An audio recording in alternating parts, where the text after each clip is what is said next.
Bismillahirrahmanirrahim. Assalamualaikum warahmatullahi wabarakatuh.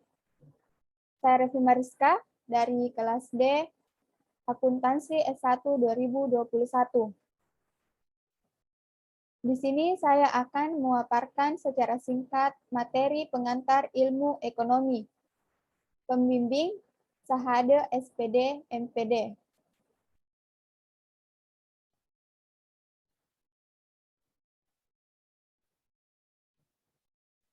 Adapun materi di pertemuan 4 yaitu teori perilaku produsen.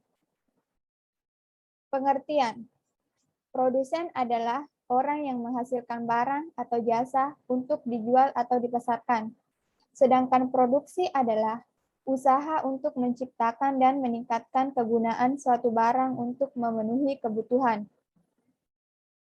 Contoh perilaku produsen. 1.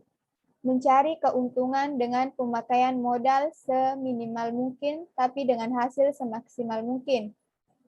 2. Mematok biaya produksi berdasarkan tingkat harga barang dan modal. 3. Memberi potongan harga kepada konsumen yang membeli produk dalam jumlah banyak. 4. Tidak hanya menghasilkan barang atau jasa yang sesuai kebutuhan, tetapi juga sesuai tren pasar saat ini. 5. Memberi diskon besar-besaran untuk produksi yang sudah lama mereka produksi. 6.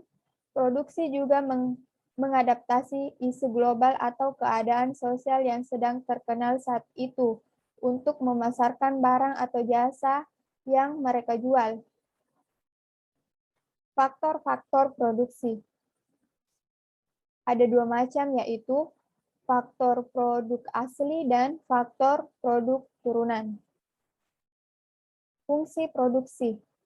Fungsi produksi adalah model matematis yang menunjukkan hubungan antara jumlah input produksi yang dipakai dengan jumlah output barang atau jasa yang dihasilkan dari proses produksi. Kita masuk di tugas pertemuan 4, teori perilaku produsen. Soalnya yang pertama, sebutkan tujuan manusia melakukan kegiatan produksi. 2. Jelaskan 3 cara yang bisa dilakukan supaya produksi dapat bermanfaat bagi manusia. 3. Jelaskan perbedaan antara normalisasi dengan diversifikasi. 4.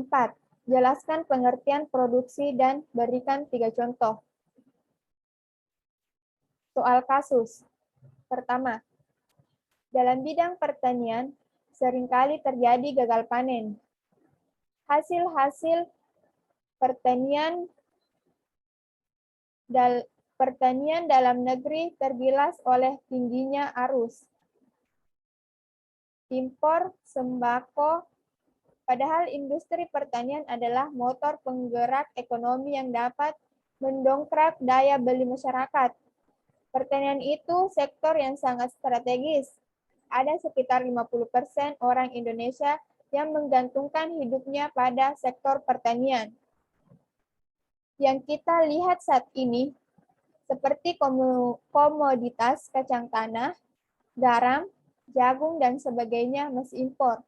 Padahal jika kita dapat mengolah pertanian ini dengan baik, maka pertumbuhan ekonomi akan terdongkrak naik lebih cepat.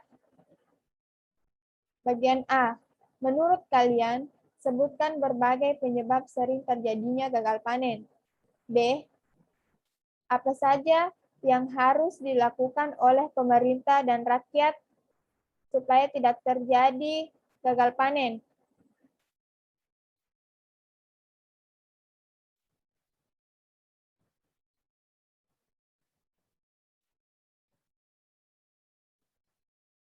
C.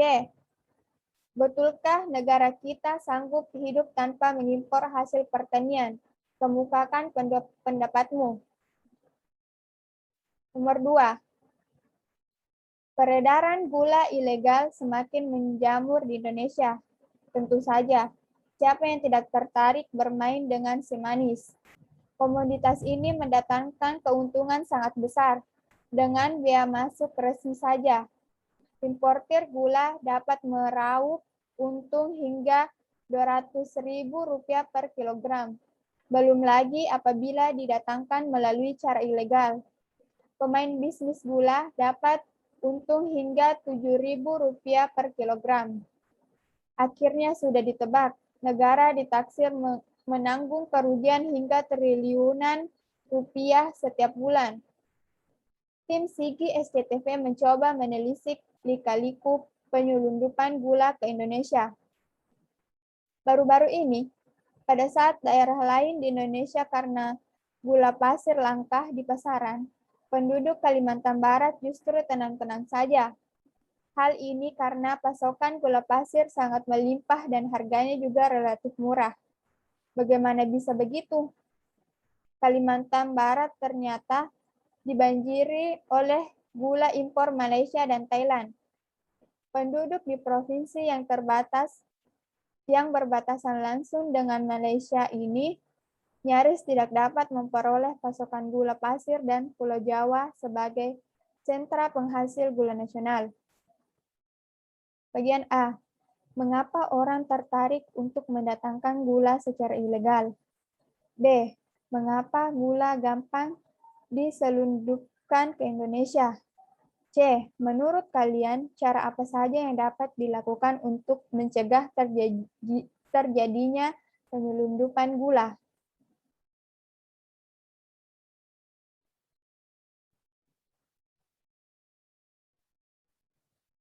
Jawaban. 1. Tujuannya untuk memenuhi kebutuhan ekonomi orang yang melakukan kegiatan produksi atau produsen, dan memenuhi kebutuhan hidup orang yang menggunakan hasil produksi atau konsumen. 2. Pertama, efisien dan ekonomis. Kedua, selalu mementingkan alam. Ketiga, keamanan SDM dalam produksi. Bagian 3. Normalisasi yaitu perluasan produksi dengan cara menambah keragaman dari satu jenis produksi, sedangkan diversifikasi yaitu perluasan produksi dengan cara menambah jenis produksi. 4. Produksi adalah menghasilkan barang atau jasa yang bertujuan untuk memenuhi permintaan konsumen dan menghasilkan laba. Jawaban soal kasus. 1. Bagian A. Menurut saya, penyebab sering terjadinya gagal panen karena serangan hama dan penyakit. B.